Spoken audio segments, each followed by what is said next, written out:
የአርሰናሉ የፊት መስመር አጥቂ ተጫዋች ቪክቶር ዮኬሬሽ የደስታ አገላለጹን በንግድ ምልክትነት ማስመዝገቡ ይፋ ተደርጓል።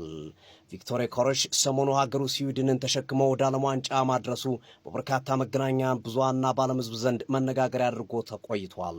ተጫዋቹ ታዲያ ዛሬ በወጣ መረጃ መሰረት ይህንን የደስታ አገላለጹን የምትመለከቱትን ማለት ነው የደስታ አገላለጹን የራሴ ምልክት ብቻ ነው፣ ከኔ ውጪ ማንም መጠቀም አይችልም፣ በተለይ ለማስታወቂያ ለማርኬቲንግ ስራ እኔን ካላስፈቀዱ ወይም እኔ ካልሆንኩ በስተቀር ማድረግ አይቻልም በሚል በንግድ ምልክትነት አስመዝግቦታል። በዓለም አቀፍ የንግድ ምልክትነትም ይሄ የቪክቶር ዮኬሬሽ የደስታ አገላለጽ ተመዝግቧል ማለት ነው። ተመልከቱት። ለስዊድን የማሸነፊያውን ጎል ካስቆጠረ በኋላ የማስታወቂያ ቦርድ ላይ በመሆን ደስታውን ሲገልጽ ሁሉም የስዊድን ብሔራዊ ቡድን ደጋፊዎች ማለት ናቸው በተመሳሳይ ከሱ ጋር እንደ ማስክ በመስራት እጃቸውን በማጣመር ማለት ነው አፋቸው ላይ በማድረግ ደስታቸውን ሲገልጹ ይታያል። ይህ ብራንድ የሆነ ደስታ አገላለጽ በንግድ ምልክትነት ተመዝግቧል። ቪክቶር ዮኬሬሽ ብቻ ለማስታወቂያና ሌሎች ስራዎች ራሱ ብቻ መጠቀም ይችላል ወይም እሱ መፍቀድ ይኖርበታል ማለት ነው።